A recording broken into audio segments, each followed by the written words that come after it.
ideas, his concepts.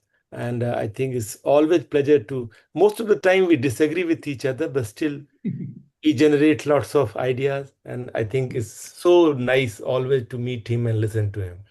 Dr. Mikio Oishi, if I have to tell you, I think many of us, we know him for many years, but for people who are new, he has done his bachelor degree from Kyoto University, and then he did his MA and PhD from Bradford in UK. He is at present, he's associate professor at School of Business and Social Sciences at Albukhary International University in Malaysia. He had taught in several universities across the Southeast Asia and South Asia. For example, in Malaysia, New Zealand, Brunei, Darussalam, Bangladesh, Thailand. And in 2024, he started his current uh, position at Albukhary International University. He has been involved in extensive research and publication on peace and conflict issues, focusing on Asia Pacific region with current focus on the greater Mekong sub-region. He is knowledgeable in the world's major spiritual and humanistic traditions. He is interested in developing a holistic approach to conflict management and transformation of East Asia and South Asia, as well as seeking a regional security order reflecting the rich cultures, values, and norms of the Asia Pacific. I I would like to remind all of you that everywhere actually he is still using Asia Pacific instead of nowadays Indo-Pacific becoming quite fashionable, and that comes out of an idea. Probably he's going to explain it further in his talk. So basically, he has written several books. A 2019 Springer book, very famous, Managing Conflicts in a Globalizing ASEAN, Incompatibility Management Through Good Governance. And another actually in 2016, again from Springer, Singapore. It's about contemporary conflicts in Southeast Asia towards the new ASEAN way of conflict management. So I think he's going to talk about the current diplomatic crisis between China and Japan. And I think it's a very interesting that a person who probably by birth he's a Japanese. At the same time, he had experience of living in larger Southeast Asia and South Asia. So he has seen, I think, different sides of the conflict. And I think he's most appropriate to teach us, educate us about this diplomatic crisis. And probably when I was looking at his abstract, I realized that he is saying that the current diplomatic crisis, there's part of current here, but huge part of it is actually there in the history and structures of the bilateral relations. So until unless we capture history and structure of Japan-China relations, I think the current would not be enough to understand. So I'll stop myself here. I would like to invite now Dr. Mikio Oishi for presentation. And sir, you have around 50 minutes, 45 minutes. Thank you. Dr. Mikio Oishi. Okay, thank you. Thank you, Dr. Sandeep, for the nice introduction and about myself, and also Sunho-san also as well. Thank you. And also, thank you for giving me the opportunity to discuss what might be one of the most serious issue in East Asia currently. Before the current conflict in Middle East, Israel and the US attack on Iran, this issue and had a big, serious implication starting from the East Asia and then spreading to the other region. But now, since the end of February, conflict in Middle East, this conflict, Iranian conflict, right? And then this one kind of overshadowed the ongoing Japan, China diplomatic crisis. This crisis started over the Taiwan issue. Taiwan issues. Starting point is Taiwan issue. Then from there, and many other issues are now involved. But anyway, but still, I think these two serious problems, Japan and China in East Asia, and Israel, US versus Iran in Middle East. Yeah, I think these two issues are kind of connected, actually, in my view. Also connected with Ukraine issue, yeah? And previously, yeah, and we also discussed this issue. Yeah? These three issues are kind of interconnected in the world. The world has become so small, and yeah. But anyway, today my focus is still the East Asia and China and Japan and diplomatic crisis. Then, okay, I want to share my, okay, send request. Okay, how to do it? Maybe just I send the request Okay, to I allow share. because Mikio-san, I want you can make it because my this program is updated one and always it's confusing because some function is a little like Oh, changed. But I allowed you to share. Okay, will you try, okay, try, try? Okay, okay, coming. Mm. this one. Yeah. Then I Yeah, make yeah. it bigger, Okay, okay. bigger, full scale. Mm. Full So now scale. it is Yeah. become bigger, Okay, yeah, right? it's good, good. Maybe problem sometimes it doesn't move, right? But anyway, Okay, we'll check. hopefully Mm, it functions well. mm. So today's the topic is rather long. The current diplomatic crisis between Japan and China and over Taiwan. And this is actually starting with Taiwan crisis. Yeah? Then understanding the crisis, confronting history, and envisioning a new future. And this is the title of my presentation today. Okay, then hopefully, again, oh, this one doesn't move. Okay, this is a map, right? Map of East Asia. Hopefully you can see the map, right? This one include not only Japan and Korea and mainland China and Southeast Asia Mm. and the part of India, part of Australia, yeah, and these things. So I'm not sure whether my pointer can be seen on your side. I'm now moving pointer. Yeah, yeah, we can see. Yeah, your point See, is yeah? moving. Right, right. Okay, Taiwan, now I'm around the pointing Taiwan. the Taiwan, right. Taiwan island, Taiwan here, yeah, Right, right? right. Mm. And then okay, then Japan here, and also from Japan and the southernmost of the four main islands of Japan is Mm. Kyushu Island, and Right. here my hometown and Oh, your hometown. located Mm. hometown near Fukuoka City, my hometown. And then from the southern tip of Kyushu Island, and that Mm. one is a Kagoshima Prefecture. Mm. Then from there, the islands, yeah, kind of Mhm. arch of island, and extend southeast, yeah, southeast. And then the small part is Okinawa Island here. Mm. And then then between Okinawa main island and Taiwan island, there is a small island. Most of them belongs to Japan, but one group of island that is a Senkaku or Diaoyu Mm. island in Chinese, yeah? Senkaku Japanese, and this is under dispute. Senkaku is where is somewhere here, yeah? Here. So this area now has a big problem. Even before the current crisis broke out, yeah, already this area, this group of island is called Nansei. Nansei is the southwest. Nansei Nancy. Island, yeah?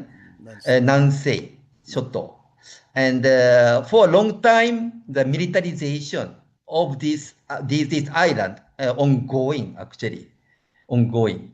This one is mostly to contain China, to kind of the block to sabotage China's expansion into Pacific Ocean. Yeah? And then Japan and the US military try to sabotage the China's expansion into the Pacific Ocean. Then this island area, now militarized. Militarized means creating the new military base and garrisons, and even the missile launching facility, anti-ship, anti-air missile already, and being installed in this part. This is a highly militarized area. So this caused a very strong concern in Japan. Not only in Japan, also China, I suppose. Although this issue has not been highlighted highlighted by the Japanese media, Japanese newspaper, and then not many Japanese are not aware of the seriousness of the militarization of this island area. Yeah? But this is a big issue actually. This one. Anyway, so the next one is the introduction. Why this issue, current Japan-China diplomatic crisis over Taiwan matters, right? And this crisis started in November 2025, only recently, by the Japanese Prime Minister Takaichi, Japan's first female minister, Prime Minister Takaichi. Takaichi, in answering the question at the Japanese parliament that is called a diet. Yeah? I don't know why it is called diet. Japanese parliament is called diet. Yeah? But anyway, in response to the question by the diet member, then Prime Minister Takaichi said the emergency situation in Taiwan may pose the serious threat to Japan's security. This one, yeah? And for the first time, Japanese Prime Minister clearly stated the Taiwan situation may pose a serious security or existential threat to Japan. In the past, before Takaichi, Prime Minister avoided answering this issue, actually. And this is very ambiguous, some kind of ambiguous strategy, actually.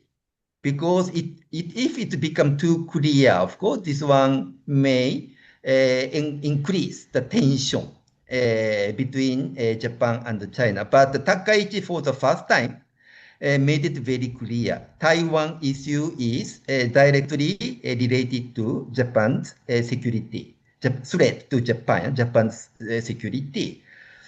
Okay, and so this one. So this seems to be just a bilateral issue between Tokyo and Beijing, but because two major countries in East Asia, right, Japan and China, their relationship so far has not been good, yeah, since 2010, especially since 2010, when the Chinese fishing boat was captured by Japan's security guard boat, yeah, in violation of the kind of the tacit mutual understanding that the authorities of both countries would not take action against a fishing boat from other country. Yeah? But year 2010, Japan's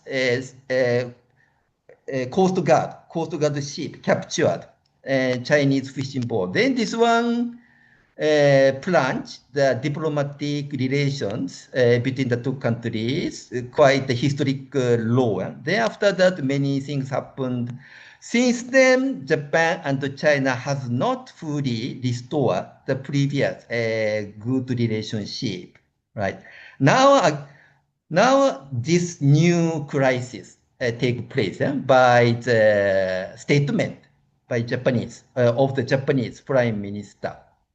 But anyway, and this issue has a high stake, and not only between the two countries, but also the peace and the security and the prospect in East Asia and the Asia Pacific region. I still guess, as Dr. Sandeep recognized, I still continue to use Asia Pacific rather than Indo-Pacific. In my opinion, Indo-Pacific has a certain implication of China containment. And I don't want to use this wording. Yeah? Of course, for certain Southeast Asian countries like Indonesia, for Indonesia, Indian Ocean is a very, very important part, of course, yeah, in Indonesia. So Indonesian people use the Indo-Pacific, yeah, and yeah, that is quite understandable. But often, in my view, American scholar and are using Indo-Pacific with the implication of containing China. But I'm the person who wants to develop a good friendly relations with China. So I still continue to use the Asia Pacific vision. Yeah. Okay. Anyway, the stakes are very high of the stemming from the current crisis. Today my presentation, I have several objectives. First objective is to understand the depth of China's anger. China is really, really upset, really, really frustrated and angry with Prime Minister Takaishi's statement at the Japanese parliament. Okay, this is the first one. And then second one, recognize Japan's shortcomings in historical reflection. This is the issue of the historical perception, right? And this one is the problem commonly shared among not only between China and Japan, but also Korea, right? This is a very, very important issue and the historical perception, right? And then this current crisis reveal once again Japan's shortcomings in its attitude, in its modern history, right? Especially Japan's imperialism and colonialism. This is a second objective. Then third one, to explore the opportunity for a positive vision forward for the future positive vision. So that I have roughly the three objectives today. So anyway, the crisis timeline. So as I say already, the trigger was made by Prime Minister Takaichi's statement in the Japanese Diet on 7th November 2025. The statement say a Taiwan contingency. Taiwan contingency is that, and mainland China, Beijing government aims to forcefully take over Taiwan using the military means, right? And this is one. This is called Taiwan contingency. And here, very important thing is that Taiwan is internationally recognized as part of China. So the Taiwan issue should be purely the domestic issue of mainland China, yeah? Beijing government. But somehow, certain scholars and countries still tends to regard Taiwan as something separated from mainland China. Yes, the Taiwan government, Taipei government, is totally independent, not part of the overall political system of China, People's Republic of China. Taiwan's official name is the Republic of China, right? While Beijing government is representative of People's Republic of China, PRC and ROC. And historically, I will not go into detail. Historically, the Nationalist Party of China, after the Civil War, and this Civil War ended 1949. Then the Nationalist Party, that is Kuomintang is Japanese pronunciation, Kuomintang, fled to Taiwan. Yeah? Then they set up, they moved the capital of Republic of China to Taipei. Yeah? Then for a long time, Taiwan's government wants to how do you say, fight back to mainland China to recover the whole Chinese continent. Yeah? This was the long time the policy of Taiwan government and the Republic of China. But I think in 1990s, yeah, or I think Taiwan officially gave up the idea of and reoccupy the the continent, Chinese continent, yeah. Then become Taiwan and just Taiwan, but exclusively Taiwan is yours, right? And then still the maintain and the Taiwan government maintain the name Republic of China, yeah. But of course, internationally, Taiwan is considered as part of China, and I strongly support this position, this international position. So anyway, it's sometimes very strange that sometimes people use the word and invading, Chinese invasion of Taiwan. This is wrong terminology. Taiwan is already part of China. There's no point of invading its own region. Just issue this Taiwan government still maintain the effective control of Taiwan, right? This is the thing. But anyway, so the anyway statement of Takaichi, a Taiwan contingency. This is China's effort to forcefully restore the control of Taiwan island, right? This is Taiwan contingency. This contingency could be considered as Japan's existential crisis, existential crisis. And this one is related with the fact that Japan and Taiwan used to be Japan's colony, and until the defeat in the Pacific War, Second World War, and Japan used to be controlling the whole island of Taiwan, right? And then so this statement seems to be related to Japan's past, right? And and also this idea also shared by China. Yeah? China regard Japan as a former colonial occupier of Taiwan. Yeah?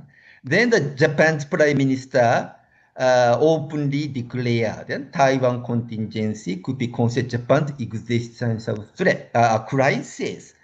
Then this one opening the door, and this implies in China's perception at least that Japan has opened the door for SDF deployment. SDF stands for Self-Defense Force of Japan, yeah? Self-Defense for Japan's military.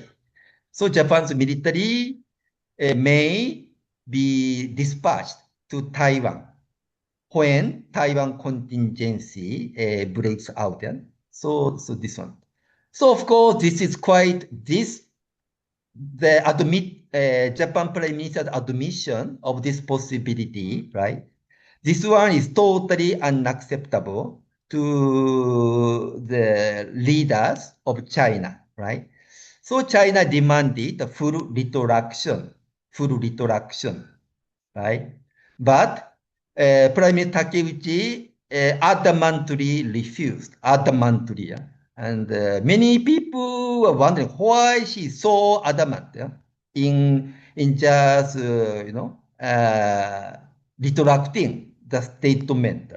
Many people were wondering why like that. Yeah? But anyway, Prime Minister Takeuchi refusal.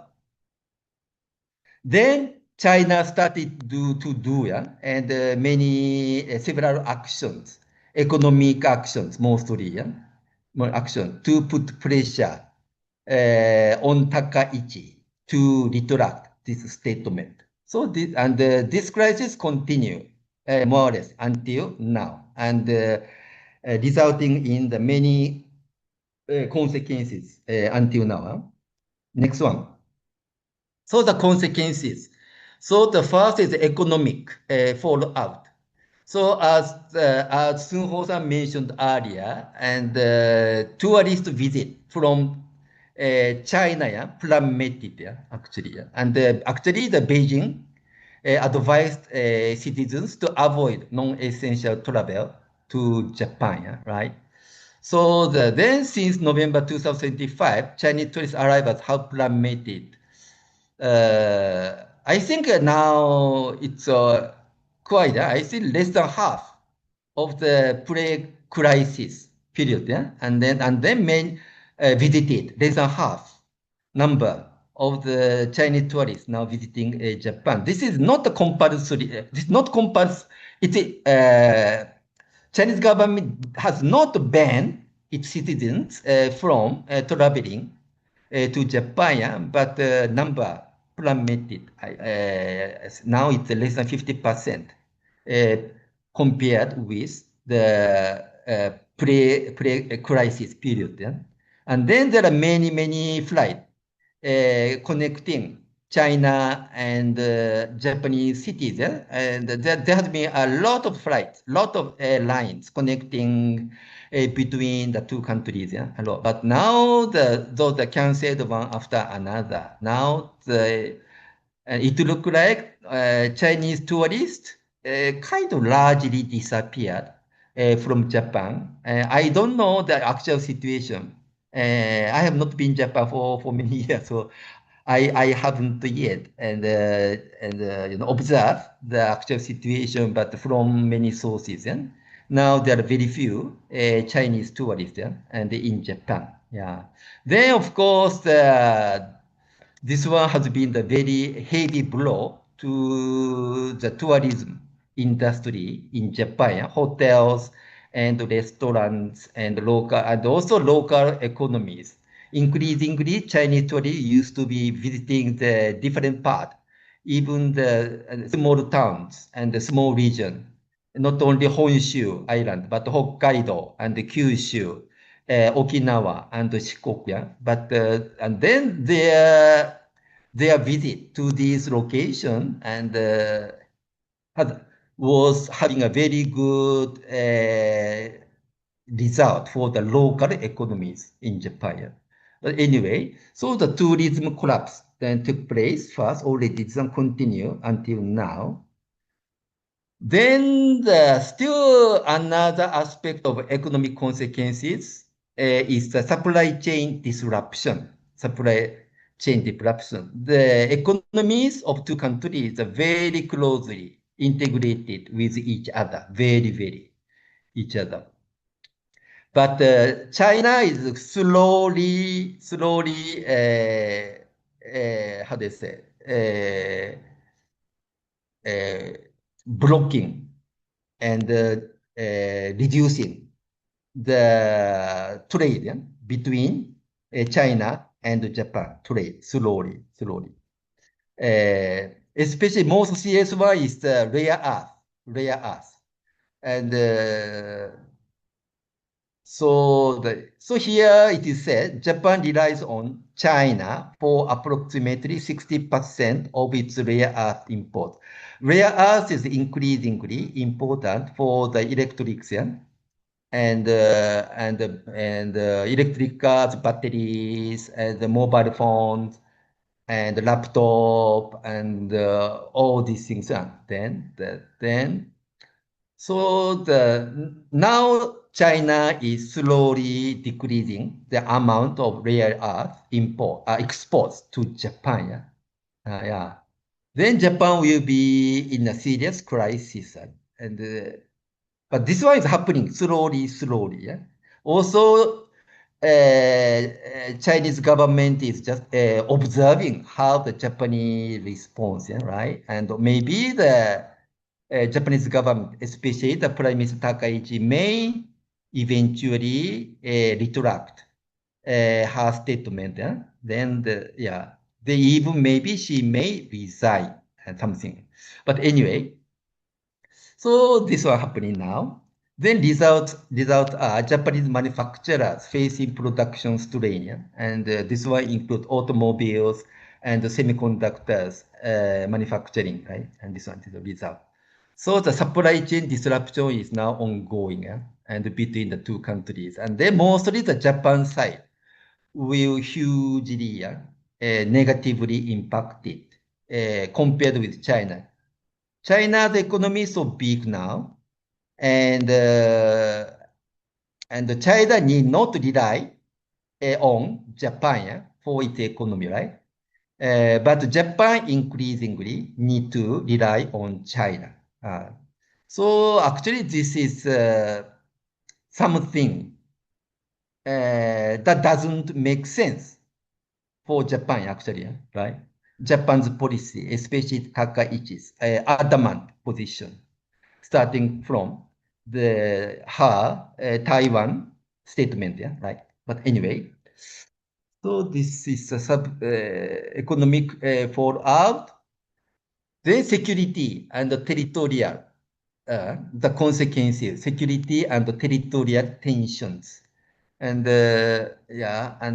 I put up the map, including part of China and Taiwan and the southern part of Japan and Kyushu Island. And as I say, and there's and a series of islands, right? These things, mostly starting from Amami Island is here, right? Amami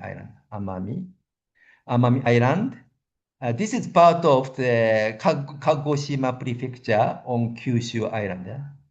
Amami Island used to be part of Okinawa Island. Yeah? And Okinawa used to have its own kingdom and under the name of Ryukyu. Yeah? Ryukyu. So the Amami Island and Okinawa, they are one together before. Then the Amami was taken away in the past to the current Kagoshima prefecture. Yeah? Then Amami has become part of Kyushu Island prefecture. But Okinawa and maintain its own local government, yeah? Even after Okinawa become part of Japan. But anyway, and Okinawa here, Okinawa is the main island. Also, there are small island over here, Miyakojima and Ishigakijima, and also here also some island also very close to Taiwan. But still, these islands still belongs to Japan. These things. And then this part, this was a some dot. This show the controversial Senkaku and Diaoyu Island here. Yeah, here. This is now big problem for quite some time since, especially since 2010. Yeah? And as I mentioned, the Chinese fishing boat captured by Japan's Coast Guard. Then the big problem. And also, as I say already, this area militarization continuing, right, to contain mainland China, preventing the Chinese Navy to go into Pacific Island, yeah? And especially using this area between Miyakojima and Ishigaki Island, yeah? Here. This is Miyako Strait, especially, and then the military garrison and missile base already installed here. Yeah? to pose threat, confront the Chinese navies. Yeah, so militarization continuing here. But anyway, tensions around the Senkaku, Diaoyu Island, and East China Sea have risen dramatically. Also, there is a territorial dispute. Somewhere here, right? This is the maritime EEZ, exclusive economic zone, and there's overlapping maritime and exclusive economic zone claimed by both Japan and China, and the overlapping zone. And this area produces the oil. So this is disputed and under dispute here. And I didn't, I should have draw the overlapping EEZ there, exclusive economic zone. But anyway, somewhere here also. Also, this is another dispute, East China Sea dispute. Yeah, this is then tension and again, yeah, escalated, right? And then now the Chinese navies are now coming near Senkaku Diao Island, yeah, and quite often than before.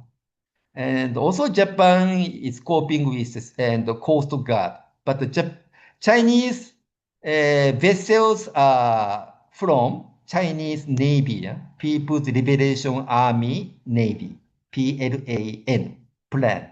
But Japan's one is a Coast Guard. In Japan, Coast Guard is not the military, not part of self-defense force, but almost like a police, yeah? Maybe maritime police, Coast Guard. So Japan is now coping with Japan's maritime police is now facing the Chinese Navy. Yeah? So this is the issue. Yeah, so this is over Senkaku Island. Okay, then.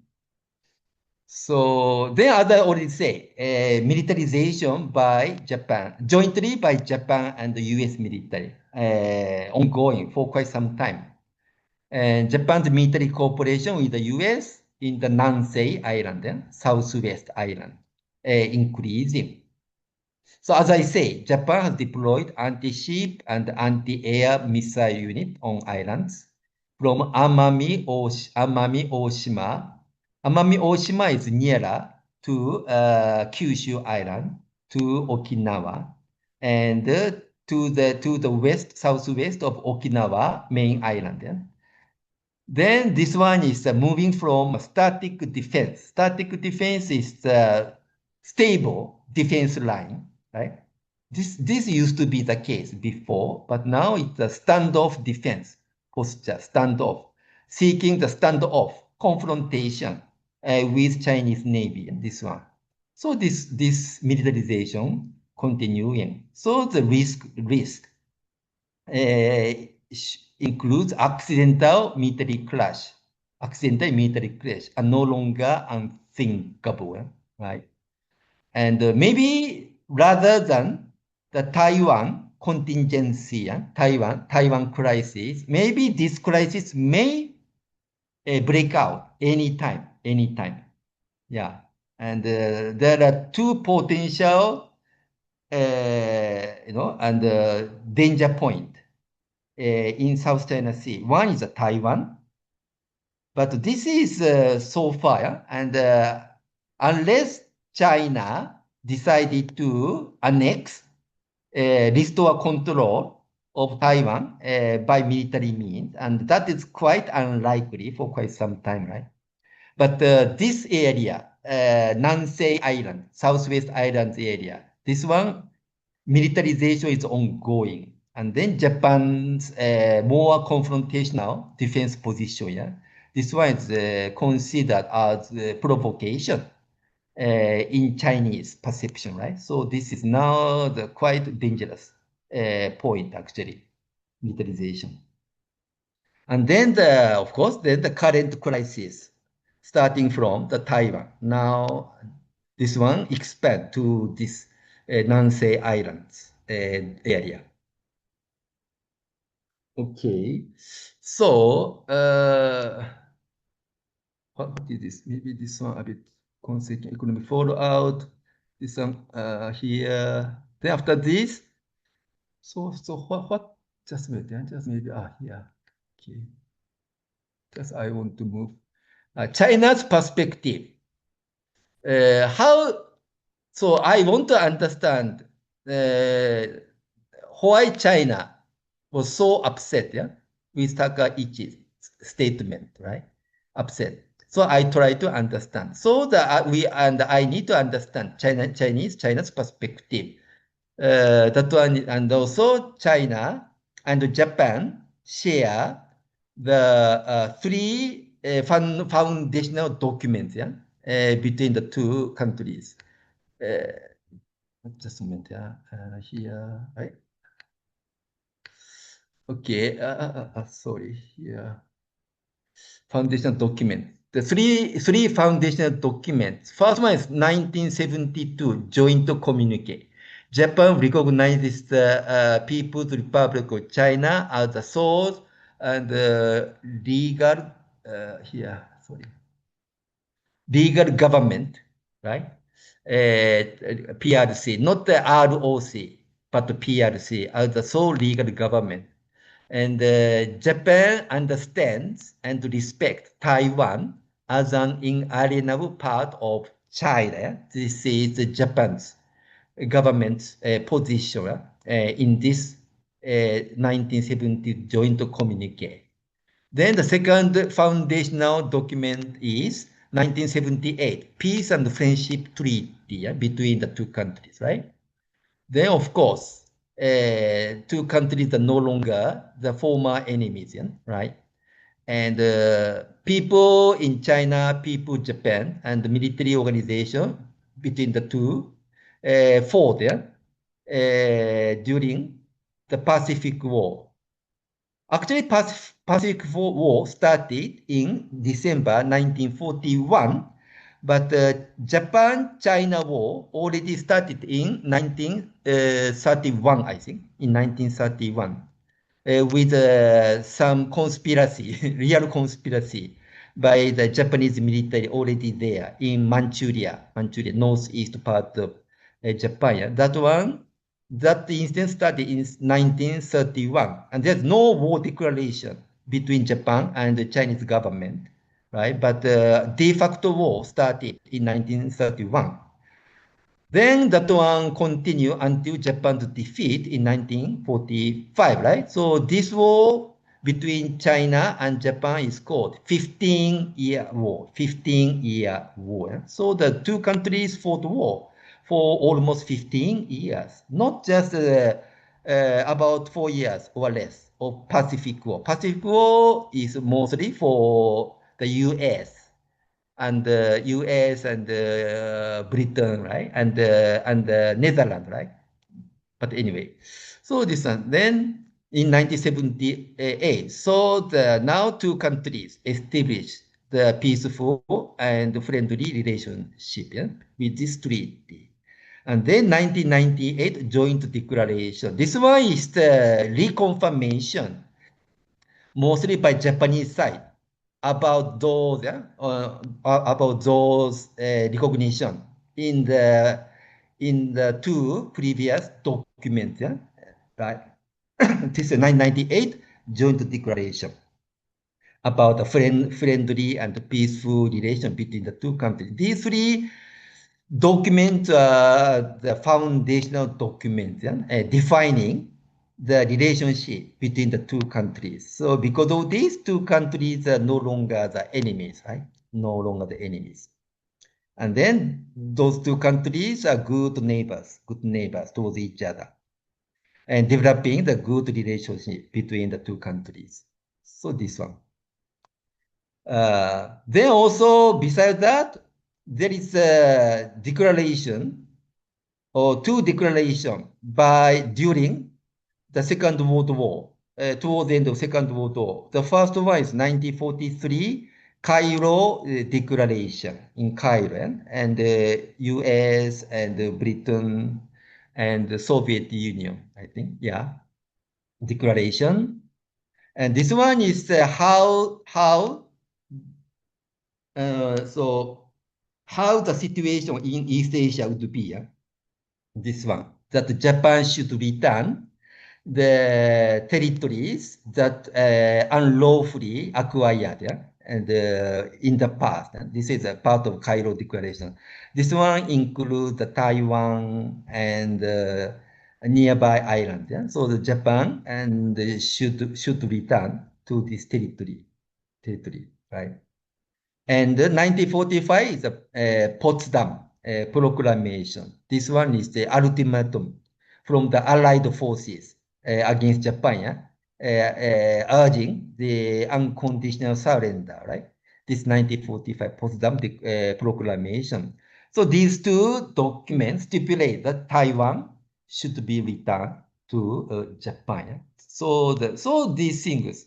So these three foundational documents between Japan and China, and also Cairo Declaration and Potsdam Proclamation. And these documents kind of consider the foundation of the post-Second World War international order. International order. So these documents are quite important. Then Takaichi's actions, the statement over Taiwan. This statement is considered to make all of these documents, all of the important documents, void, no longer effective, void. This is China's perception. So this is a very, very serious action actually committed by Prime Minister Takaichi. This one. So this is so of course China perspective like this. So no wonder China is so deeply upset. And this one. And then after this, okay, now then China's grievances, anger, try to understand in terms of sovereignty now. So Taiwan is not a foreign policy, for China, right? So for Beijing, Taiwan is a core domestic matter of national sovereignty, not a bargaining tip. Nothing. This has nothing to do with the external foreign countries, Japan and the US. Also, US position towards Taiwan. US also intervening in Taiwan, right? By sales of the weapons, right? And the jet fighters and everything, right? Of course, China is quite unhappy with the US position, right? And then Japan, something like the maybe following the US Taiwan policy, right? So anyway, and then so the suggestion of Japan's military involvement, possible Japan's military involvement over Taiwan is perceived as a direct threat to China's territorial integrity. Taiwan is the core national interest of China, right? Then Takaichi's announcement for the direct threat to China's territorial integrity. So then the legal implications, there are several ones. Then China has raised the theoretical possibility of invoking the UN Charter's enemy state clause, United Nations Charter. And then this charter has the two clauses, Articles 53 and 107. And this one is a former enemy in the Second World War. That is Japan, Germany, and Italy, right? Italy.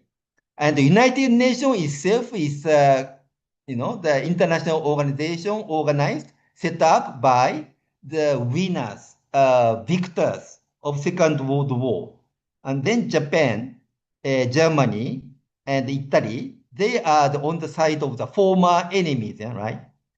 The former enemies totally defeated, right, at the end of Second World War. But in the future, these enemies may become powerful again, right? And they are concerned. And those Second World War victors, our concern. These former enemies may become strong again and may pose threat again. So because of this concern, UN charters include what is called enemy state clauses. Yeah? And if the former enemies pose a serious threat to the victors of Second World War, and those countries can be punished, without going through the United Nations Security Council. Usually the UN Security Council need to authorize any military action, right? Excluding the pure defense, pure self-defense.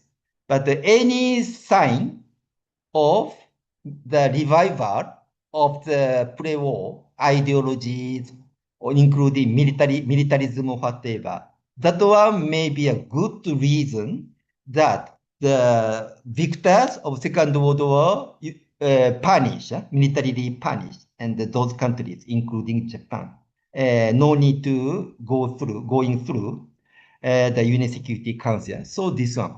So now China is now raising this issue.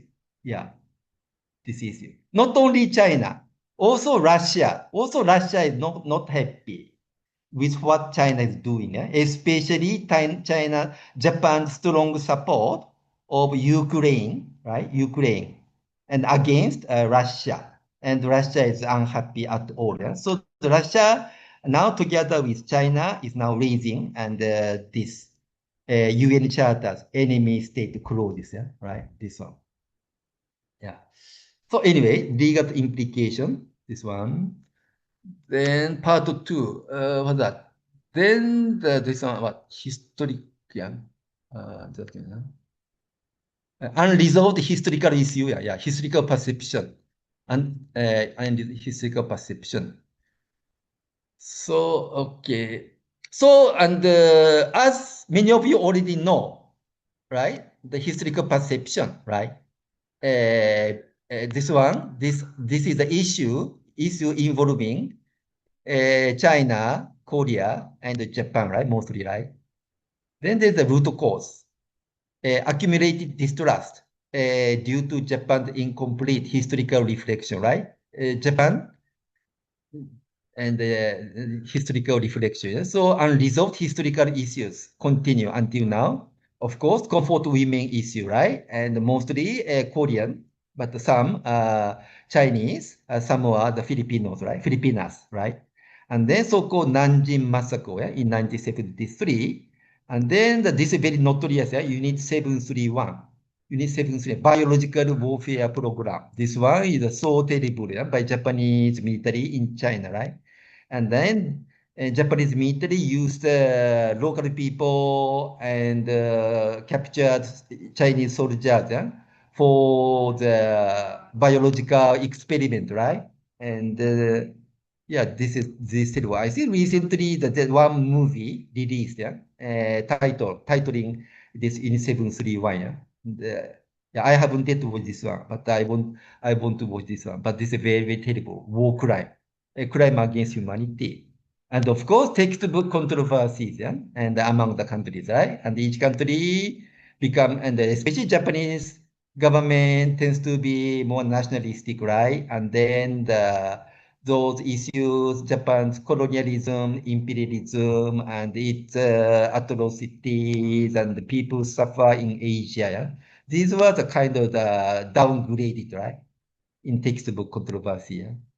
Then, of course, the Yasukuni Shrine. Yeah? Yasukuni Shrine just yeah, and put soldiers, Japanese soldiers, soul, yeah, who died, right, in so-called and protect Japan, right?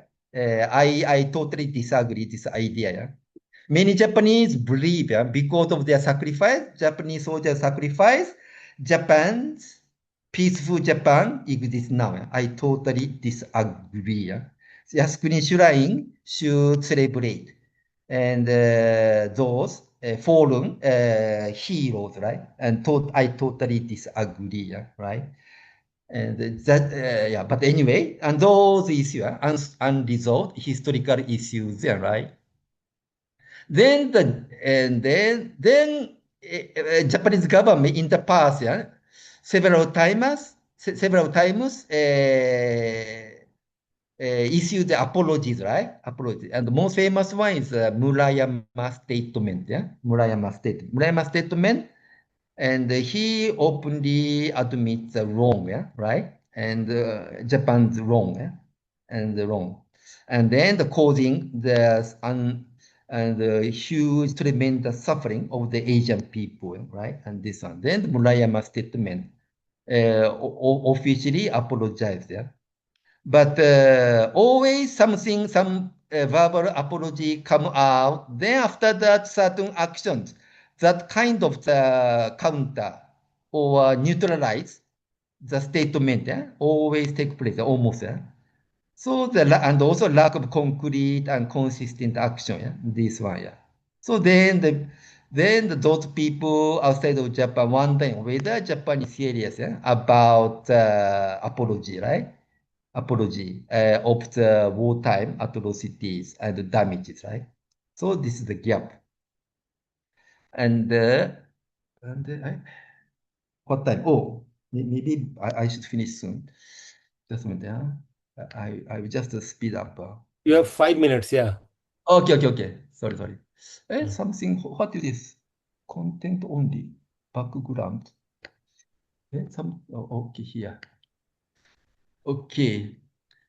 So anyway, yeah. Yes, there. Okay. Then I just speed up. So Japan's shortcomings, the reflection deficit, yeah, and the lack of the serious reflection and apology. For too long, Japan has treated historical reflection as a diplomatic checkbox, right? Just a clicking check, yeah, right? Done, right? Done, checkbox, rather than a profound national reckoning, right? This is a thing, this is quoted. Then the diplomatic checkbox, doing the minimum, issuing a statement to satisfy the external pressure, then making it as done without internalizing the lessons in society and education. Yeah? And, as you already know, and this is the problem until now. And the Japanese people are not serious about reflecting on what the Japan did during the war and before. Result, neighbors, China, Korea, Southeast Asia feel the truth of the colonial and wartime period has not been fully internalized seriously by Japanese society, right? This one. Then China, okay, this is the things. Then Takaichi statement again, yeah? And again, yeah, and raise this issue. Japan is not serious, yeah, about the past wrongdoing. Then now the US factor also enter. So the current context, PM Takaichi draws confidence from strong backing from President Trump. And so Trump say, and he support Takaichi, right? Takaichi. While President Trump had a very conciliatory position towards China, but President Trump pushing the Takaichi, right? These things are right, and then, but I feel US is be eventually withdraw from East Asia militarily in the coming years. This is so-called as a result of the imperial overstretch. Imperial overstretch. Then the US, I think, eventually withdraw from East Asia, leaving East Asia under the sphere of influence of China, right? Then in that case, so-called hub and spoke security arrangement, right? And this is in Northeast Asia, right? Hub and spoke. US played an important role, and the US create a military alliance, yeah? And individually with China and also South Korea, and also to certain degree Taiwan and the Philippines, right? And this is a hub and spoke, right? Hub and spokes security arrangement, right? Then what happened to this one? If the U.S. military just withdraw, yeah, return to U.S., yeah? So anyway, the question, what happens when that hub begins to retract? So then the nuclear option, and this is something, maybe future, maybe I just quickly finish this part. Nuclear option.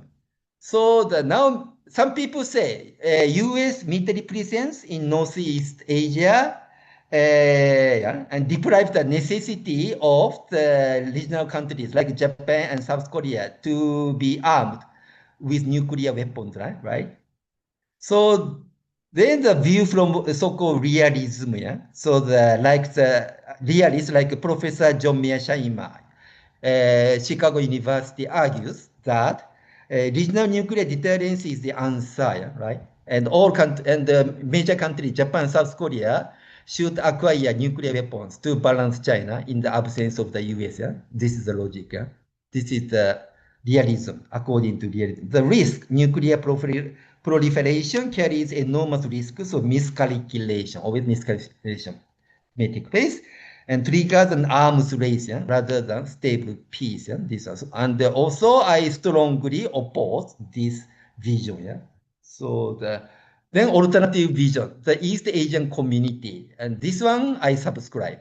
This one. So this is a totally different path. And the former Japanese Prime Minister Yukio Hatoyama's vision. This one is the fraternity vision. And the goal, transforming the East China Sea from a sea of conflict into a sea of fraternity. Yeah? Then in this, yeah, and the countries surrounding the East China Sea will not confront towards each other, but the sea is fraternity, and then the regional cooperation, and then Okinawa most likely becomes the center of the regional cooperation, Okinawa area. Yeah? So this mechanism is a shared prosperity, mutual respect, multilateral security dialogue, and sincere historical reconciliation will take place. In this case, maybe the Okinawa may achieve independence. For me, I had a positive view on Okinawa become independent and restore the ancient Ryukyu kingdom. Yeah? And that's why it's much better for Okinawa rather than just remaining in the periphery of Japan and then just impose the role of defending Japan against China through militarization. The opportunity, Japan's choice, so now this crisis is a rare opportunity for Japan to correct the course. Yeah? Hopefully, this current crisis will lead Japanese people to think deeper than usual, right? And this is really real crisis actually for Japanese people. So step forward, acknowledge past wrongs fully, build diplomatic checkbox, and recommit to the three fundamental foundational documents with China and lead by inviting Korea, China, and ASEAN into a genuine fraternity framework. And this one is a cooperative initiative, right? And not Japan leading, but just leading, right? This one. Then maybe this one may cause a short-term pain, economic losses, and tourism, rare earth, etc. But this is temporary, long-term gains, rebuilding trust across Asia is immeasurable. Sorry. So I think that's finishing, I think. Summary, the crisis began with a diet statement of Prime Minister, but stems from unfinished historical reflection. China's anger is real and comprehensible. And as American engagement diminishes, we face a choice, path A, dangerous balance of power, nuclear proliferation, or path B, East Asian community grounded in fraternity. Final thought, turning the East China Sea into a sea of friendship serves the interest of all nations. Okay, that ends my presentation. Thank you. So any question? Okay. Thank you, Dr. Mikio Oishi. I think it's a very comprehensive presentation. So I think we understood the details of the confrontation very well. I think uh, before opening up, actually, because I'm a moderator, so I have can say this two, three things actually I would like to mention about your presentation, and then I think we can open it. One which comes to my mind that overall in your presentation, it appears that you are looking at what Japan does, and rightly so. There are many things which are not very constructive, and this has escalated the situation. So I largely agree with your point what Japan has been doing. Also, that your solution that rather than having a confrontationist approach, we should try to build a East Asia community. So I agree fully with that.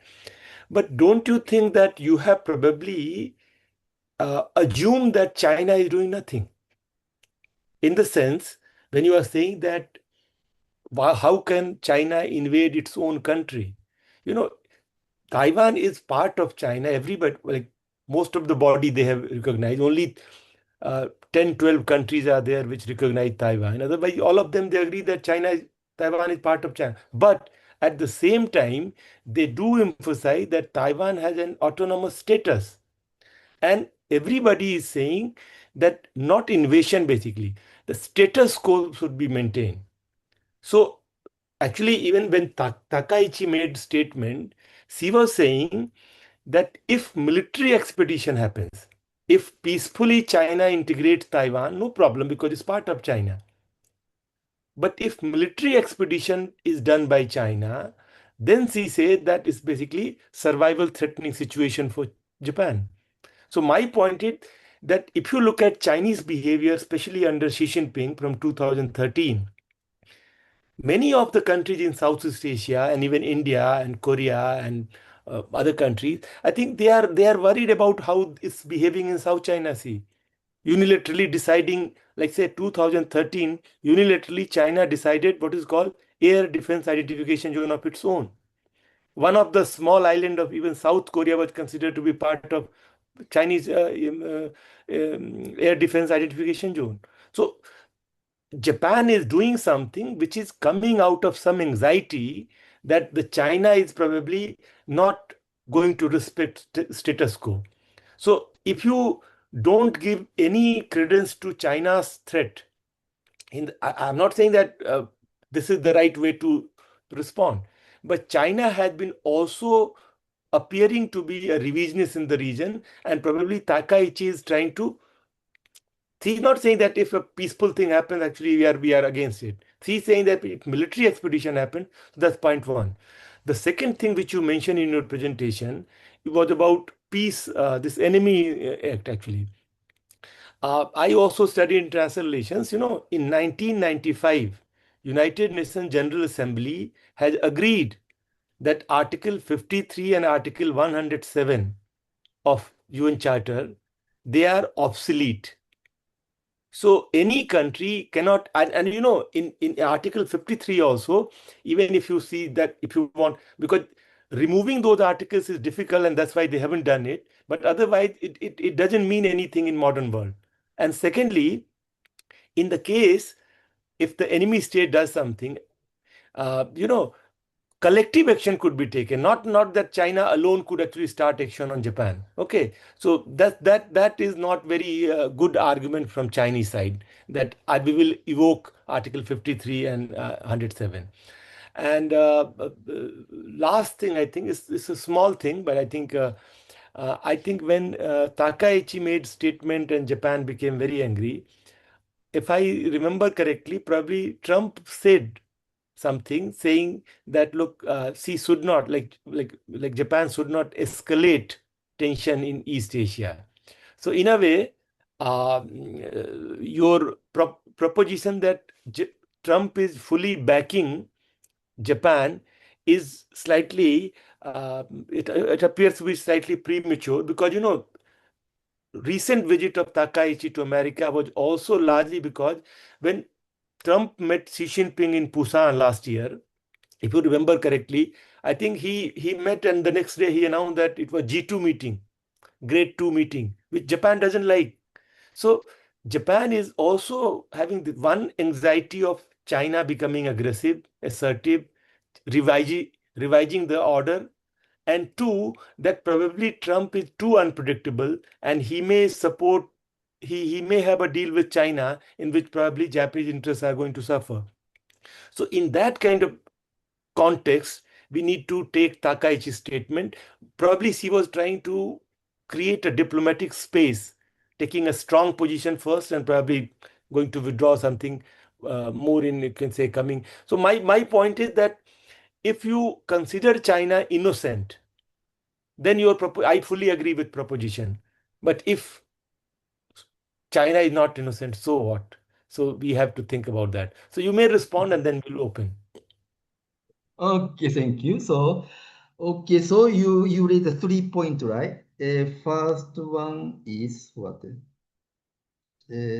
First one is ah, first one is so can you repeat the first point? First one is that, do you feel that China is innocent? First one. First one, right? Se- And okay, first one. This one, I tends to have the positive perception. It's China, yeah. No, no, no, no, no, no. It's not about perception. I think whatever evidence you have, do you feel that China is innocent in last 13 years under Xi Jinping? Still, the all the evidence, yeah, can be used, right? Can be used, yeah, maybe, yeah, to somehow maybe, yeah, to harmonize one's maybe perception, right? So I agree. Maybe I may be considered too soft on China. And now, especially so, because in Japan, most of Japanese public opinions are so totally anti-China, right? So I want to counter this perception, yeah, in Japan, yeah. And also I have been looking at territorial conflict with China in the past. Yeah? Basically, China mostly resolved the conflict with the neighboring country through peaceful means, right? And yeah, and with Russia, with Kazakhstan, Tajikistan, Kyrgyzstan, right? And of course, still the India, yeah, yeah, the big problem, India border. But hopefully, now somehow currently, two countries kind of agreed, right? Not to provoke each other right now. So hopefully, but still in India also, yeah, also. But anyway, I'm not going into detail. But my basic idea is that China has become the world's largest peacemaker.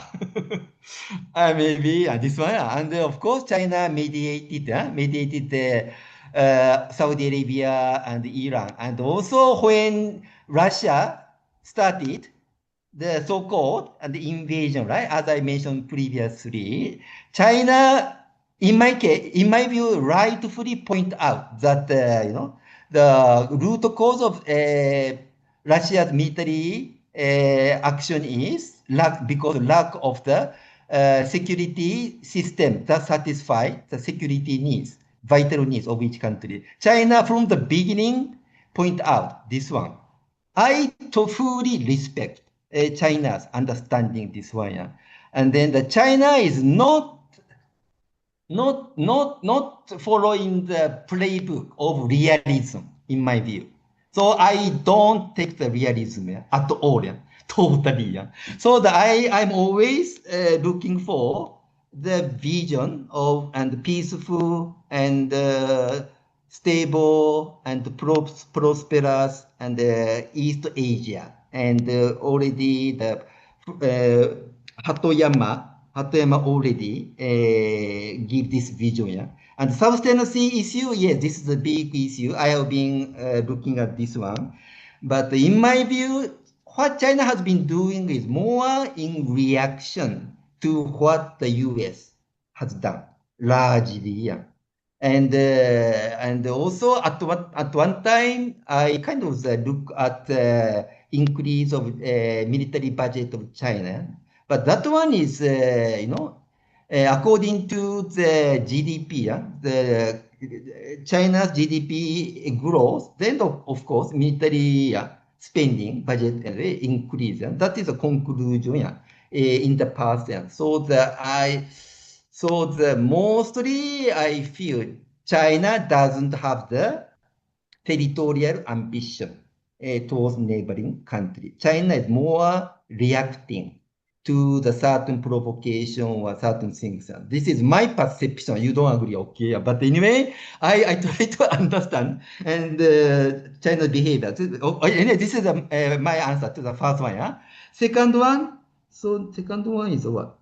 Agreed. Second one actually about Enemy close. Enemy close. it doesn't, it's ineffective now. It's obsolete. But still, yeah, still Russia and China seriously raising this issue, this one. I don't see this one just because of the power game, yeah, power game. Still it's there. Already there's a kind of the decision that this will become obsolete, yeah. But still it remain, right?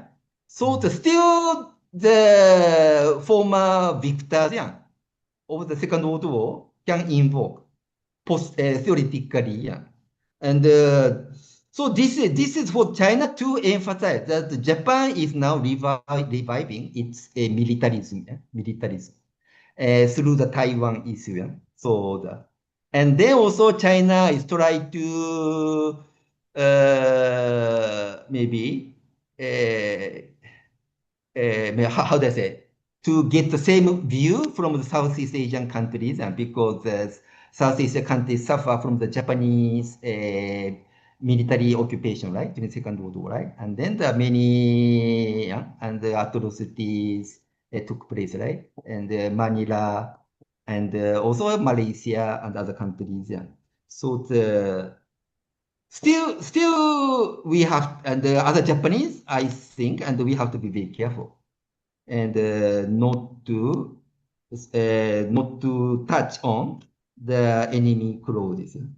This is for the second question. The third one is Trump support of Takaichi, right? Trump support. Takaichi, after this statement was made by her, then it looked, and then the Trump contacted Takaichi, then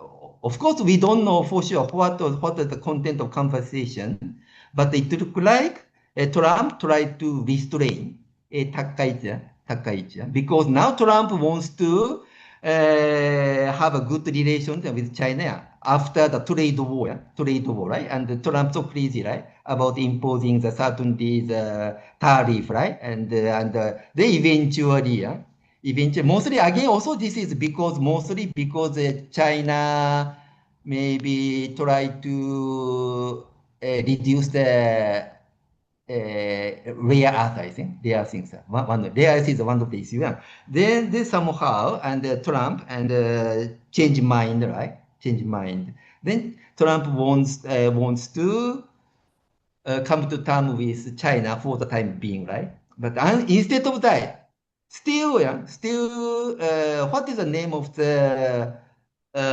Secretary of Defense? Yeah, and the very difficult pronunciation, Hege, or something, right? He kind of clearly say, we want to push Japan forward against China, while US just retreat, yeah, right? Then the situation is almost similar to what happened to Ukraine, in my view. Yeah. My view of Ukraine conflict, and then Ukraine, and maybe you may not agree, but the Ukraine conflict is the proxy war between Russia and NATO. NATO is not on the forefront, but NATO used the Ukraine military, right, to fight, right, and something similar may take place. I am very much concerned, and like this, yeah. So now this is again another case of proxy war. Yeah? I think possible, this one. So but anyway, all thank you. these I think things. let's open it to others now. So any question, comment? Yes. Yes, Mr. Kim. I have just one question. I've been teaching students for 30 minutes and 30 years. So I have a question. you are scholars, you are professors. So educationally speaking, there must be a way, a hope for the next generation. So this is what I want to say. There are a lot of interest from on the part of the youth, especially young generations, 20s, 30s, or teenagers. Maybe you, the experts, can create an atmosphere through which you can help young people, especially from China, from Japan, from Korea. Maybe my daughter now stay in Japan. She's learning from Japan. Wonderful, the beauty of Japan's culture. Uh, sustained, untainted by any digital culture, any American culture, Western culture. Japan has great beauty. China also has great beauty. So maybe teenagers have great interest in Japan, maybe from Korea, maybe from China, maybe my daughter, especially my daughter, has great interest in Japan. The beauty of Japan hidden from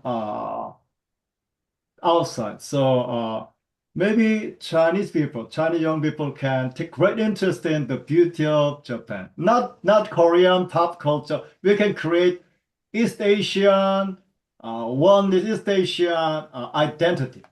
So this is my question. So maybe we can create an atmosphere, we can create some educational program, just like my big brother, Mr. Kang Sang is creating. So if Chinese teenagers, if Chinese young people have great interest in the beauty of Japan, or maybe teenagers from Japan have great interest in the beauty of, because we share the oneness of Chinese letter, or maybe one culture. So how can you distinguished scholars can create such kind of the identical or identity oneness? So this is my question. Yeah, I think it's a very good comment. Actually, we need to think about people to people connect, which Mr. Kim emphasized. Like say Korean, like Japanese and Chinese people appreciating each other's history, culture, and identity, and that will solve many of the problems which states they create. So I think it's a very interesting and very important observation. We need to. Maybe your people is from India, great culture. I believe in Buddha. My background. So Indian people, genius, great, marvelous, preeminent. So we can learn each other. So your culture has great beauty of memorization and the whole memory of the text is the whole scripture. So we can create such kind of oneness. So yeah. So, Professor Dr. Mikio, see what is the possibility of people to people contact and that kind of how can we create that in brief? Okay.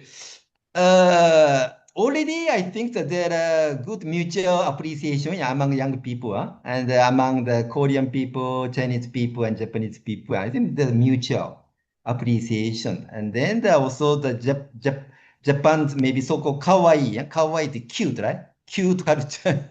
It seems to be very popular and yeah, in Korea and China. And also other way around there. And also now the many young Japanese are going to Korea, especially. Yeah. I want the young people to go visit China as well. But hopefully, I think that, and I think that we can do something definitely to encourage more exchange about the people. And but of course, one thing is that the Japanese young people don't know at all about history, right? And then the current and the interaction among the people may remain superficial, right? Superficial. So I think still there should be certain historical education, and then there should be the common understanding on what happened there in the past, right? There should be common understanding.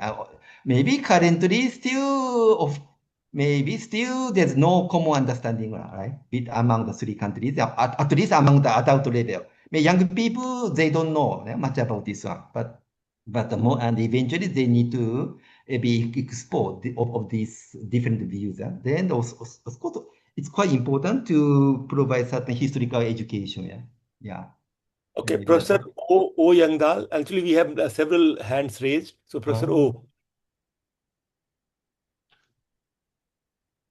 Okay, thank you. Thank you very much for the presentation, which is very enlightening.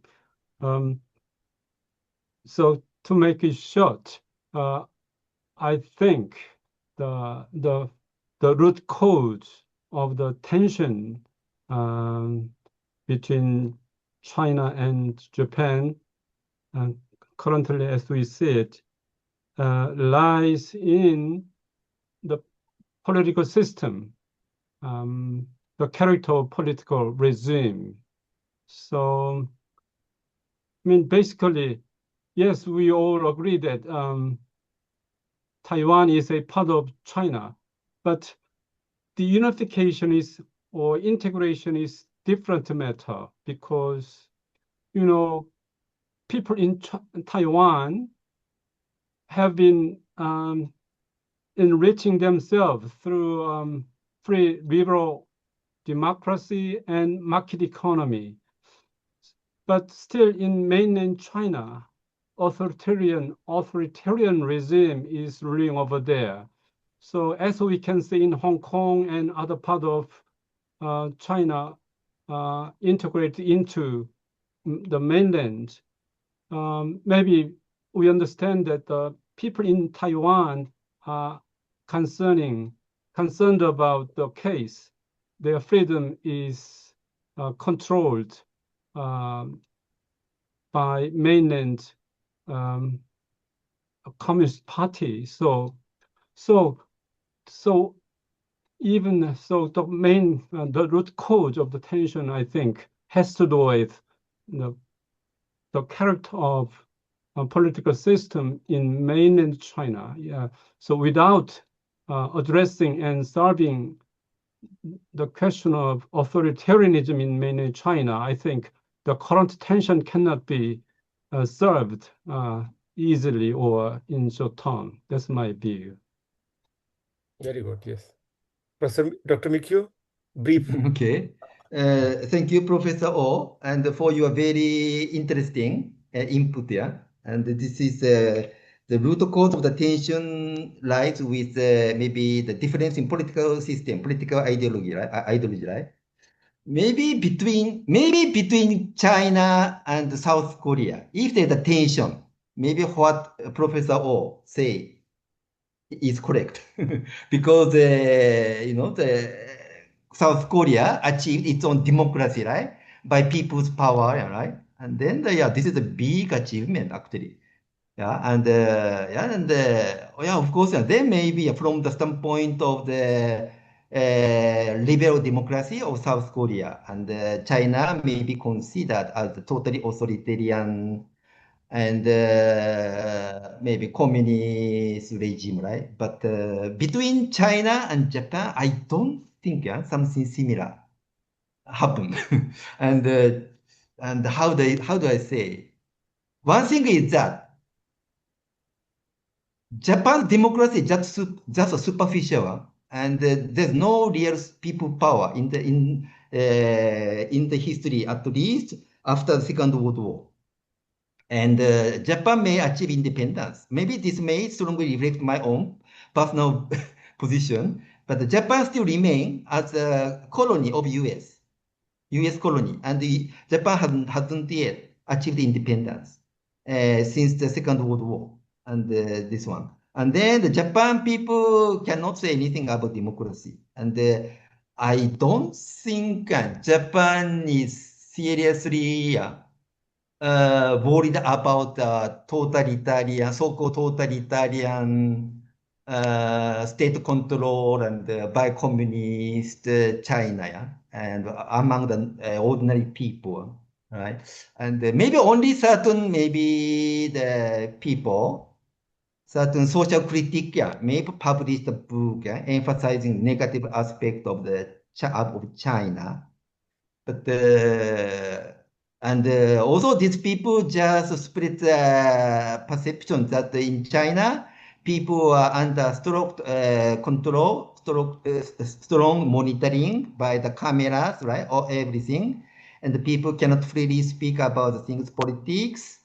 And yeah, recently I visited China. Yeah, then the people, and this is just my maybe a personal observation, but the Chinese people are enjoying yeah, daily life, daily life. And this is maybe different type of the ruling system, in my view. Since in China, basically, they think many things. People think maybe the things politics should be left to the specialists in politics, right? And then the other people just work and performing their duties, and then the weekend they enjoy life things, and people really enjoying life actually. And people are very free and seems happy. And so but anyway, so in my view, I think Japanese don't care much about whether democracy or human rights or whatever, because actually human rights and democracy not very much practiced in Japan. And there are Thank something you. like that. Thank you, Professor. Anyway, Thank you. Thank sorry. you. I think Mikio-san is making certain claims which make actually dialogue difficult in a way. When you don't accept existing definition of democracy, authoritarianism, when you see that, and you can claim in a public forum that Japan is still colonized by America, it's a strong statement. Do we have anyway? So let's so now to Professor Kamarul Jaman Skandar, your friend, your question. Oh, yes. Thank you. I was waiting for my turn. Well, thank you, Mikio. Well, it's very interesting discussion, presentation that you have made. And I've known you for a long time. No matter what I say, I don't think I can influence you or persuade you otherwise. So I truly, understand that. Let me start with something positive. Because I think what you propose, in the end as part of the resolution, I think those are okay. Those are good. Because we need dialogue. We need to cooperate economically. We need to be diplomatic. We need to have a good East Asian community, and this has been mentioned by you also, many times before. I agree with those things, but sometimes, theory does not result into practice, and that's why we have to be a bit more pragmatic, and then when we approach a particular situation, I think we need to be fair to all sides. And I'm sorry to say, but I think you are not fair to the Japanese side. I think you are putting yourself in the Chinese perspective. You're not being fair to the Japanese, being Japanese yourself. But I'm not surprised. So in a sense that I don't want to go too much, but just to mention that I disagree when you say that China, for example, does not have any territorial ambition. And coming from Southeast Asia, I know that's not true. I mean, look at South China Sea. They're very aggressive, putting the 9 dotted lines and then putting facilities, putting up bases here and there, on South China Sea. And that's not reactionary. That's actually quite aggressive, if you ask me. Going about claiming territories to be and that's not reactionary. We have to react, to those initiatives made by China. So I disagree when you say that China does not have any ambitions territorially. They have lots of ambition, yes, if you ask me. You look at their policy, the Belt Road and all those things, how they have influenced countries in the region, making satellites, some of the countries in the region, look at Cambodia, look at Laos, look at Myanmar, look at Timor-Leste, look at all these other countries, being brought into China's influence. They are slowly, taking over the region, and quite aggressively, even including in Malaysia. So we are worried about influence, China's expansion in the region. And then I think, I'm not so sure about Japan and China's relation, but I think Japan also has, those kind of worries, in East China. And I totally agree. I don't want to mention again, but I totally agree with Professor Sandeep Mishra's point on all these things. So I'll stop there. But my partner wants to say something, so I will let her say. With your permission, Mr. Chair. Yes, please. Okay. Thank you, Professor Mikio and Professor Sandip. But I'd like to make a response to what Professor Junho Kim mentioned earlier, because I like that topic about the young people, especially that, I deal, every day with young people. And I have had the chance of actually having undergraduate Chinese students, in my class in the past. And I found it amusing that I had, in a way, when in the beginning I was complaining that, it's so hard to teach them. So I took their perspective. I made them teach me what is their thinking. And also having myself being a consumer of Chinese drama, not only the Chinese drama, but I do keep up with current events among the Chinese civil society groups. There's actually a lot of websites that tell you true stories of how difficult it is for ordinary Chinese to be living in such an environment. So, while it is true that maybe, young people today can be liberal, they can, we can perceive them as happy, they are embracing AI and all this technology. But I do observe that young Chinese, are very much controlled, by the whole political system. There is really no room for dissent for them. Even in the showbiz industry in China, you can be cancelled off. So, in as much that, yes, we like this idea that there should be interaction among young people, but let's also be honest. It's so difficult, for us to be interacting with young Chinese when they have really been raised and educated in such a very repressive environment. Yeah, but it's something for us to think about, to take the perspective of young people. But who knows, if we can Thank you. more efforts in trying to interact with young Chinese. Okay. Thank you. I think Professor Mikio, we can take few more questions and then you can answer. Okay, so somebody from Thailand, Apichai, Thailand, somebody. Two Thailand friends, Apichai first and Apichai actually, he raised his hand first. Okay, so Nichan, yeah. Okay, thank you very much. I just want to relate it to Professor Kim and as well Mikio as well. Yesterday I taught the subject peace studies, and actually I got some training from Professor Sam as well 2 years ago. And I think peace study is the tool to make people listen to each other based on Mikio idea as well on incompatible positions. Everybody is right and everybody is wrong.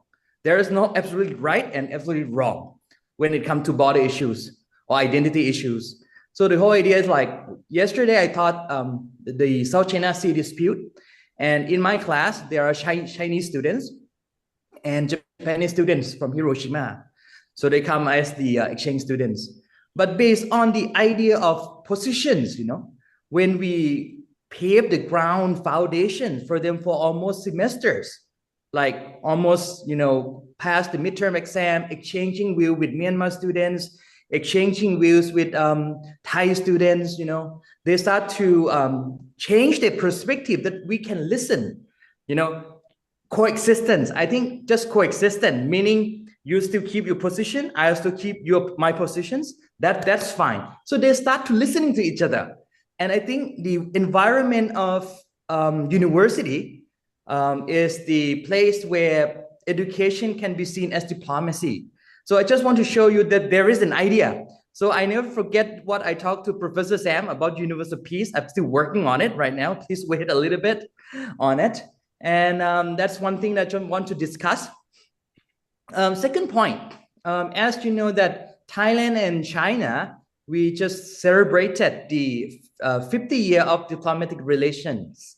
So you might know that, we are quite close with the Confucius Institute and Chinese way as well.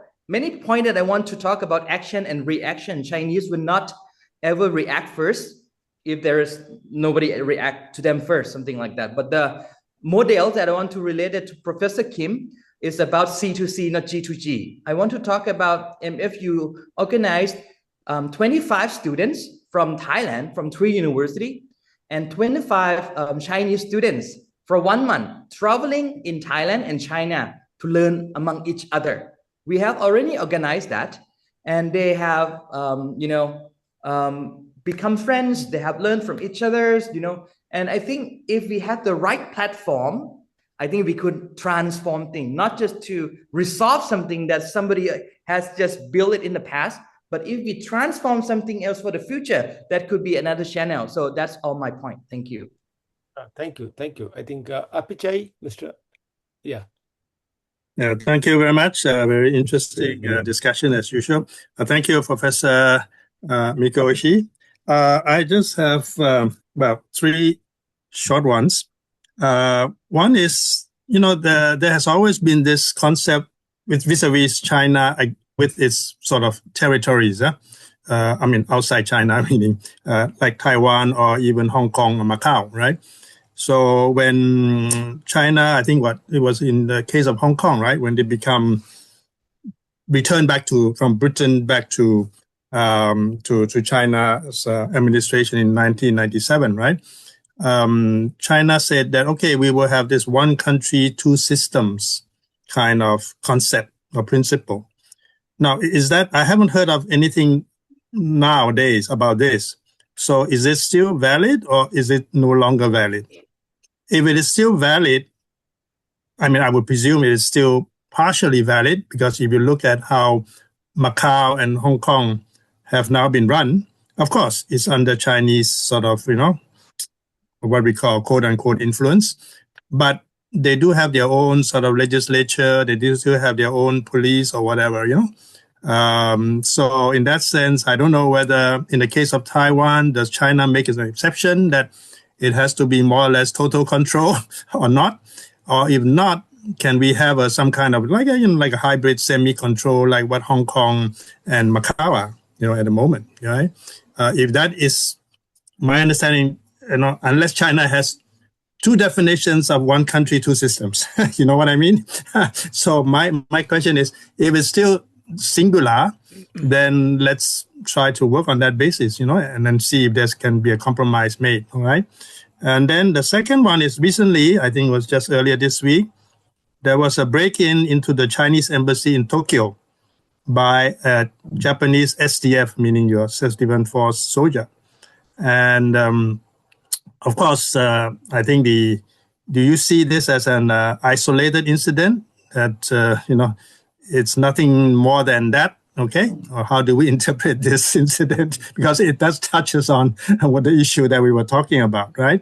And of course, China was, sort of reacted quite aggressively and demanding, quick action, blah blah blah. Okay, then, but Japan just responded and said, okay, it's regrettable. Okay, so can we? Is that satisfactory, sort of resolution or something like that, And then the third one was more of we didn't discuss this specifically tonight, but I early on I sent you a paper which I just got, I think, last night or this morning. A researcher in Chiang Mai University has done a comparative analysis of China and Japan's interaction or engagement within Mekong countries. Okay, especially on connectivity and how does that, of course, he uses, you can, I share with you the paper, so you can take a look at it and see whether you see any, logical, kind of issues relating there. In other words, he's comparing using different models or scenarios, and then try to see, how the two, obviously, if you're just looking at budgets, then of course China is by far the one with perhaps the largest lion's share of money put in, like the Lanchang Mekong or Mekong Lanchang. But Mekong Japan also has been one of the first Mekong sub-regional program funded by external donor, meaning Japan. So they, of course, have a slightly different orientation, slightly different priority and things like that. So you don't have to answer that. Thank you. Madam Mary? Unmute, please. Unmute yourself. Unmute. Yes. Before Mikio-san? Yes. Okay, then I will do it. I have a friend in China and Taiwan, and 3 years ago I visited the Chinese Fuzhou. The area, town. And then her husband took us to the small island between China and Taiwan, and it's the beautiful sea and Taiwan Strait, and we can the fishermen as a very helpful each other. So the ordinary people are very good to keep good normal life. And also maybe more than 10 years ago, I visited the same place. At that time, I can see Mr. Xi Jinping. Xi Jinping. I saw his statement on the notice board, and there is that people don't read the newspaper and just vote, and maybe he challenges the top of the seat. And then I thought the Chinese people don't read newspaper, just rely on the new TV. So ordinary people, we don't care about the policy of the government. So, but today's Oishi Sensei's presentation is a good, very fruitful knowledge to me. Thank you very much. Thank you, madam. I think Mr. Khan Mikio and then Professor Mikio, if he can answer. Mr. Khan Mikio? Khan Mikio-san? Okay. Unmute yourself, please. Unmute yourself. Yes, you. thank you. And I have maybe one question. Mr. Mr. Oishi, thank you very much for your presentation. And it impressed me a lot. And my question is that you did not mention about the post-war reparation. Post-war reparation. When it is mentioned in the China-Japan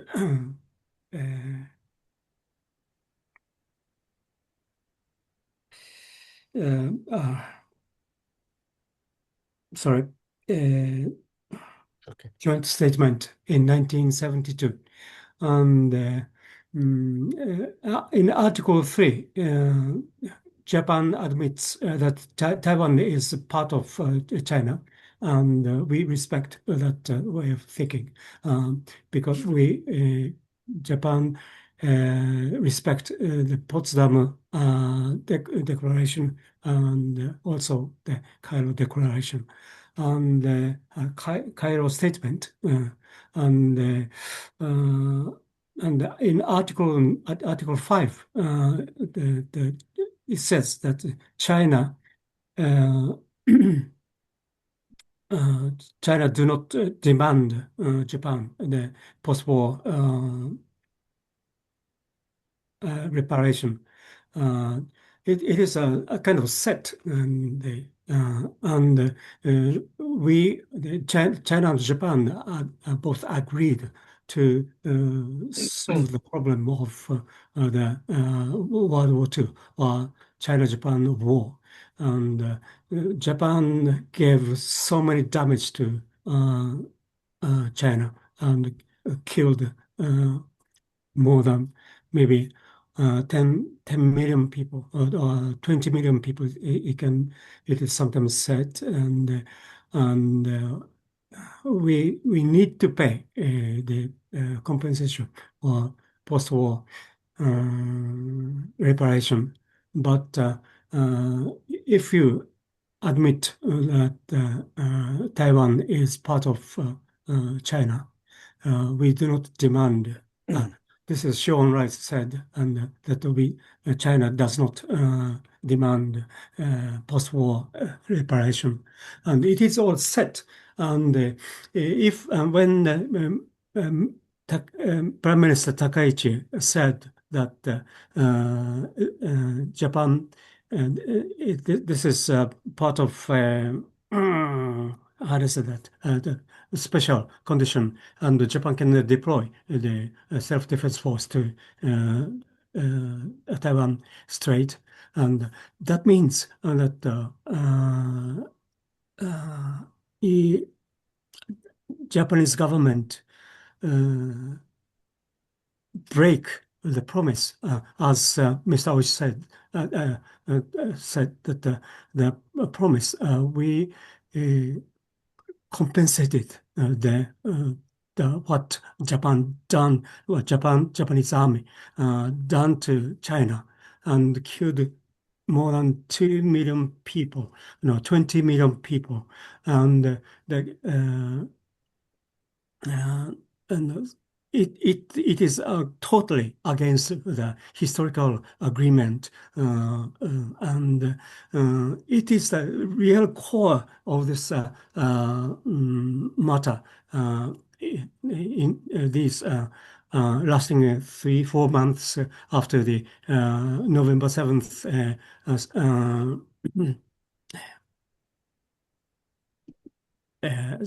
Sanae Takaichi's telling in the diet, and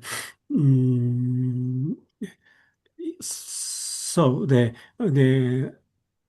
Chinese government's or Chinese people's anger is so incredibly huge, and because that Japan does not admit what Japanese army done to China and the Chinese people, and we do not know the Japanese government does not know the history, or ignore the history. So this is the real core of the problem, conflict now we have between Japan and China. And so I would like to have some comments from Mr. Oishi, and the total conflict of this 10 years, no, 3 years maybe, started in 2022 summer, August. Nancy Pelosi, the chairperson of the lower house, visited Taiwan, and at that time, even the chairman of the Joint Chiefs of Staff of U.S. military advised, do not go. It is the only that will do no good and bad, a lot of harm. He advised Pelosi, but she visited.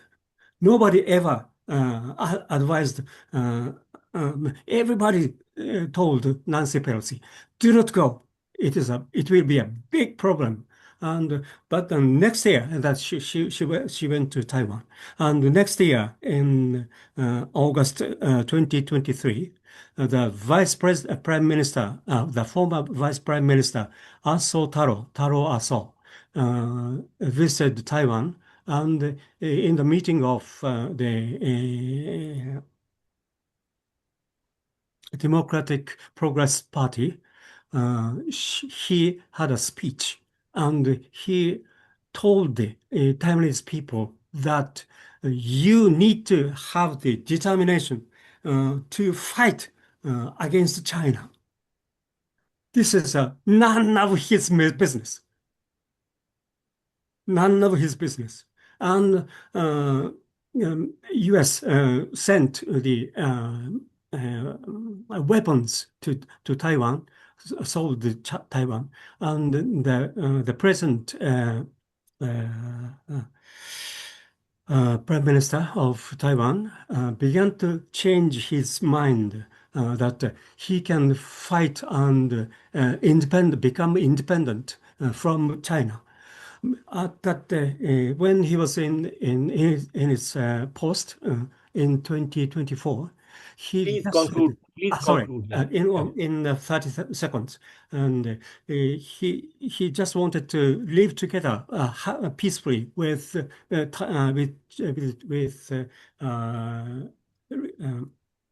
China, and so this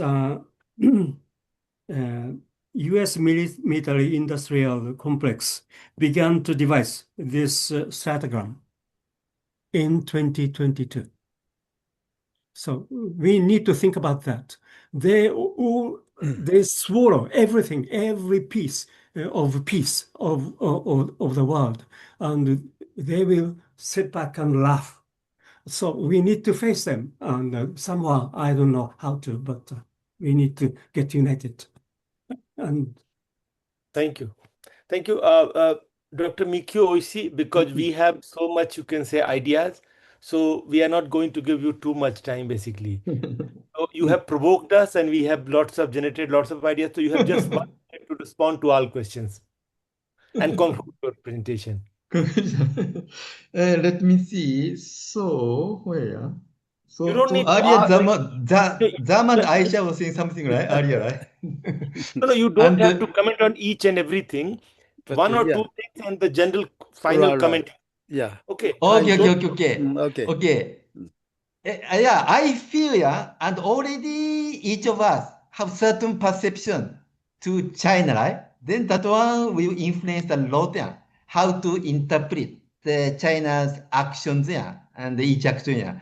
I tend to interpret very positively for China, because my idea is China is a great civilization, and China contributed a lot historically to the progress and welfare of the humanity on Earth. And recently, China is playing the big role as peacemaker everywhere. Now, also China is doing something in the current Iran conflict. But anyway, so I tend to have a very positive perception. Not only China, but also Russia. Russia. I had a very positive perception. Russia under Putin. President Putin, definitely. So this perception No. But the thing is, influenced interpretation. let me stop you. Please don't make that very positive perception about Putin. You are a scholar. We are talking about a dictator who have killed so many people in Russia. I don't agree. Are you a scholar or you are an activist? Please be I careful don't when agree. you say Because I'm going into detail. Just a general statement. Just a minute. You say that I understand Russia position. I support Putin, but you can't say that very many superlative degree you are using. The actually, the problem is that we need to be careful we are scholars. We are not here to judge everybody, that who is good, who is bad, and who is. So when you are saying good thing about people, be careful about your facts. Similarly, when you are saying bad something about of course, when, some when, country, of course, when I write the academic are you article, saying, yeah, are you, I act the academic, do yeah. you support Putin? Do you know democracy? Have you been in Russia? Please be careful. I want to, because this is my view, just I want to tell You cannot be what I based think. on anything. You must be based on ideas. How many people died? How much opposition party leaders have been put into jail in Russia? Let us concentrate on the East Asia matters. Yeah. Because I will not answer the particular question, right? Then my general impression is that, yeah, and each one has a certain perception, yeah, right? And then this perception may be determined, yeah, and how to interpret, yeah, and the behavior of each country, yeah. And then my perception is like this, yeah, as you already understand, yeah, right? And and also Professor Apichai raised a very important issue. Japan Self-Defense Force officer entered the Chinese embassy in Tokyo. This is a really serious issue, actually, very serious. And this one is many way, yeah. And this one also reflects the quality of the education within the self-defense force. This I think definitely, yeah. Then someone educate the people in such a negative way against China. This is not suitable. Self-defense force should be should be trained not for the war preparation, but for the cooperation with the counterpart organization in China and South Korea and Russia. But what it seems the education at the Japan self-defense force very wrong, and this is a very serious issue actually, because this is a kind of the infringement of the China's sovereignty by Japanese government, because this is employee by the Japanese government. But anyway, this is so that I thank you very much for Professor Apichai to raise this issue. And one China, two systems, still it's going on. Yeah, that is my perception. Yeah, I maybe I will not go into detail. And Mary Etsuko-san. So Fujian, yeah, Fujian is people seems to be enjoying life, and I have the same impression. Yeah, and as long as people will not cross the red line, yeah, then the people can enjoy life, right? And then this is a way, and Chinese style, and definitely Chinese government take care of the people, yeah, definitely. And Mikio-san, yes, I totally agree. And the war reparation, China and cancel and didn't ask the war reparation from Japan. Although it's 20 million people were killed, right, by the war, right? And on condition that Japan respects these three foundational documents, right? And also respect Cairo Declaration and Potsdam, yeah, and the proclamation, yeah. But Takaichi's behavior kind of seems to make these foundational documents void. Then maybe China may start to demand the reparation now, because the foundation of the relationship between the two countries are now totally undermined. And also, last one is that, and definitely there would be a rule and divide and rule strategy by the US, right? Divide and rule, yeah. US. And the US, I feel US doesn't want to see the integrated and peaceful and prosperous East Asia. US doesn't want to see this one. So US come up as one after another to fight the regional countries, and for the regional countries to fight each other. And I think I suggest I want to all the Asian people should return to the idea of the greater Asia vision proclaimed by Sun Yat-sen. Sun Yat-sen. He is the father of modern China, right? And then he is accepted by all the people in East Asia, not only by Beijing government, but also Taipei government, and also Korea, I think Korea, and Japan. Yeah. So my final say is that and all the East Asian people should return to the spirit of Sun Yat-sen. Yeah? And recently I visited his birthplace and his museum, and I feel strongly about this one. Yeah? Okay, thank you very much. Thank you, Professor Mikio. I think my apology. What happened that I think he had a very, very important contribution by saying that, look, people to people contact, civil society in these countries, creating a mechanism, a network, that's very important. And he has rightly identified several faults, several mistakes which Japan and Japanese government, especially under Takaichi, did. I think if we look differently, other states also they make mistakes, and we as a peacemakers, we have been working for all these. I think if we really want to work together, we need to identify whoever makes mistakes, and I think try not to eulogize any particular state, but eulogize society, connect society, understand one another. That would be the good word. But I fully agree that this talk of Dr. Mikio Oishi, it raised lots of important positions, especially his conclusion is we all agree with. So I'll stop myself here and up to Professor Kang. Thank you. Thank you very much. Okay, today's speaker, presenter, Professor Mikio Oishi. Your presentation, I was very impressed by your presentation. And also thank you, today's moderator, control this time very well, even though, but because it's a very interesting topic, it's very late, okay? And allow me to just briefly make my own comments.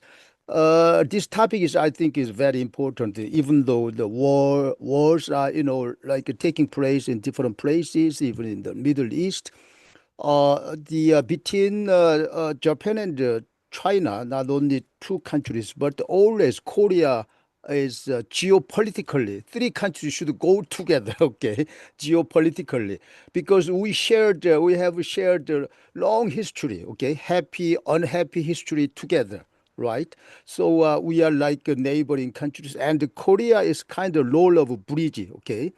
Through our history, Japan and Korea, we are lots of we are mixed. I mean, our blood or some culture or something.